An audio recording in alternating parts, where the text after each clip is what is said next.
Boa noite. A gente precisa entender alguns princípios das leis divinas. E um dos princípios é a lei da evolução. Então pegamos, por exemplo, as plantas. As plantas têm sensibilidade, têm um princípio de inteligência. Os animais têm sensibilidade, têm uma inteligência relativa. O que acontece com aquela parte espiritual das plantas depois que a planta morre? E o que acontece com o princípio que anima o animal depois que o animal morre? Esse princípio inteligente que anima a planta, por exemplo, ele vai continuar existindo. A matéria morre, se transforma. O princípio que anima a planta, não. Esse princípio, ele é criado simples. Deus criou os princípios simples. Isso quer dizer sem grandes complexidades e sem conhecimento. No princípio, dentro dos reinos vegetal, a gente começa a treinar as sensações. Depois, nos animais, nos répteis principalmente, esse princípio inteligente começa a criar individualidade. Nos outros animais, ele começa a trabalhar mais ainda a inteligência, como nos golfinhos, nos macacos e outros animais que têm uma capacidade de inteligência maior. Está trabalhando a inteligência e ao mesmo tempo sendo impulsionado, conduzido pelo instinto. Mas está também trabalhando outros campos das suas potencialidades. Chega um momento que esse ser, ele vai criar uma outra estrutura, que é um lugar intermediário, onde ele não está mais nem no reino animal, mas também não chegou no reino hominal. Ele está no reino intermediário. E essa transição não necessariamente precisa ser feita na Terra, pode ser feita num planeta adequado, onde há uma forma de inteligência de vida apropriada. Quando passa dessa forma, ele adquire um outro atributo divino, o livre-arbítrio. E aí, esse ser, então, já no reino hominal, passa a reencarnar em corpos humanos,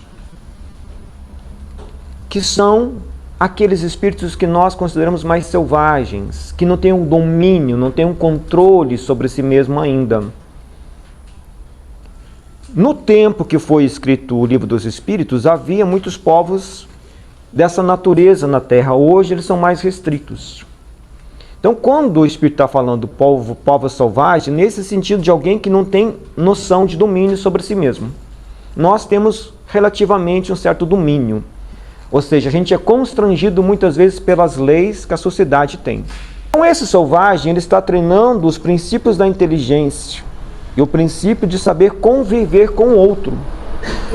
Mais adiantado, ele vai desenvolver outras habilidades. Aí nós já podemos nos incluir no meio desses seres que estão desenvolvendo outras habilidades, que é a habilidade social, a habilidade de ser mais tolerante, desenvolvendo mais o princípio do amor e outras faculdades mais elaboradas.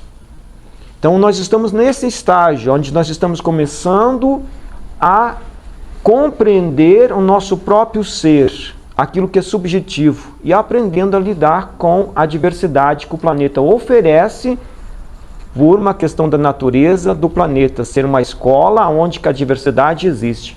Ou seja, aqui temos do selvagem ao anjo encarnado dentro da escala hominal.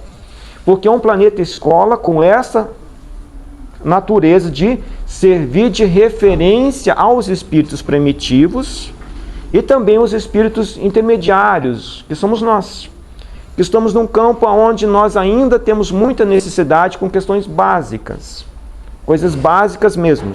Desde respeitar as leis sociais, como uma lei de trânsito, como de respeitar o outro, ou até mesmo de respeitar a si mesmo. Nós estamos num meio onde nós temos muitas funções, muita dinâmica, para aprender a lidar com a nossa inteligência. Depois, quando a gente aprende a lidar com a nossa inteligência um pouco mais, nós vamos para um outro grau, que são os outros graus divinos. E aí chegamos aos graus mais elaborados. O grau da paciência, da resignação, por exemplo. Quando nós adquirimos a paciência, nós já entendemos uma lei superior. Quando nós estamos resignados, ou seja, quando a gente não tem mais rebeldia, nós somos mais rebeldes, aceitamos as condições do planeta, as condições da natureza divina, a gente entra no outro grau de consciência. Aí nós podemos dizer que somos quase anjos. Os anjos já dominam esse grau de conhecimento.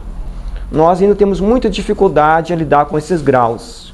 Compreende? Então o espírito começa trabalhando sensações, depois ele vai trabalhando a inteligência, depois ele começa trabalhando as emoções, depois ele começa a compreender as outras escalas da natureza divina, como compreender as leis superiores. E tudo isso são graus, vai aos poucos, aos poucos.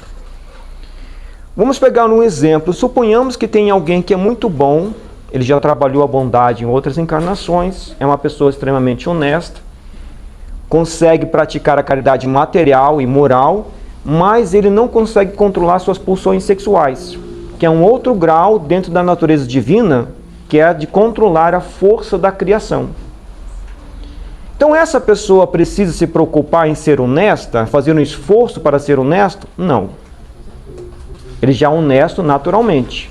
Então aonde deve estar a sua atenção? Em educar o seu campo da energia sexual. E aí entra a necessidade da reencarnação. A reencarnação é justamente para que a gente suba de degrau em degrau, em degrau, em degrau, até conseguir dominar a força interna nossa, divina, da criação. Por isso nós reencarnamos. Essa é a necessidade da reencarnação. Os mundos diferentes, as condições diferentes são degraus para o espírito. Aos poucos dominar a si mesmo. Quando o espírito domina a si mesmo, ele não tem mais a necessidade da reencarnação nos mundos de prova e expiação. Veja, na matéria, nós somos influenciados constantemente. Cada célula nossa tem vontade, é um princípio inteligente. Os nossos corpos espirituais são compostos de informações e pulsões do passado. Nós somos atravessados por energias diversas o tempo inteiro. Energias criadas pelas mentes dos encarnados e pelas mentes dos desencarnados. Então há muita força que nós devemos controlar. Temos como controlar todas essas forças? Não. Qual o segredo então? A mente é a chave de tudo. Quando controlamos a nós mesmos, educamos a nós mesmos, passamos a ter domínio sobre o mundo externo. Por isso que estar na matéria é difícil. Porque estar na matéria exige que a gente invoque forças espirituais que nós temos, que são os atributos divinos, para domar a nós mesmos. Não é controlar o mundo, não é controlar os outros. É uma autoeducação. Quando nós atingimos esse estado de controle, aí nós atingimos um outro degrau da evolução divina, que é tornar-se anjo. Porque nós já desenvolvemos a inteligência, nós já desenvolvemos o sentimento, já sabemos amar, temos o controle de nós mesmos. Tem necessidade de reencarnar? Não. Nenhuma. Aí passa a ter outros compromissos dentro da ordem superior de vida. A pergunta diz, quando a reencarnação torna-se um castigo? Quando nós somos aversivos à própria natureza divina, ou seja, rebeldes.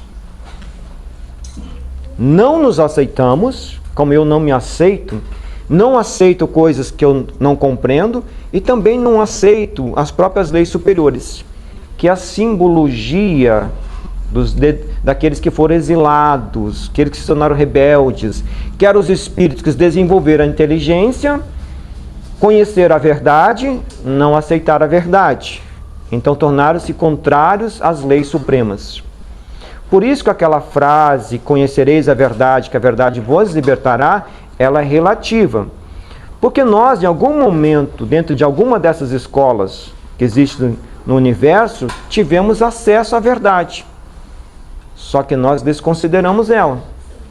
E aí nós tivemos que recomeçar nessa escola que é a Terra, que nos dá condições de trabalhar em nós essas coisas internas que nós desconhecemos, que são as forças internas que nós mesmos criamos ao longo das eras. que são as forças espirituais que nós acumulamos de uma forma não equilibrada, que hoje são o que nós podemos chamar dentro da psicologia de pulsões que nós temos, forças que nós desconhecemos. E é justamente essa encarnação, esse contexto que nos dá as ocasiões de trabalhar isto que nós mesmos criamos. Ou seja, nós precisamos dar conta não do mundo, nem dos outros, mas de nós mesmos para sair desses degraus da evolução. Que Deus nos abençoe imensamente.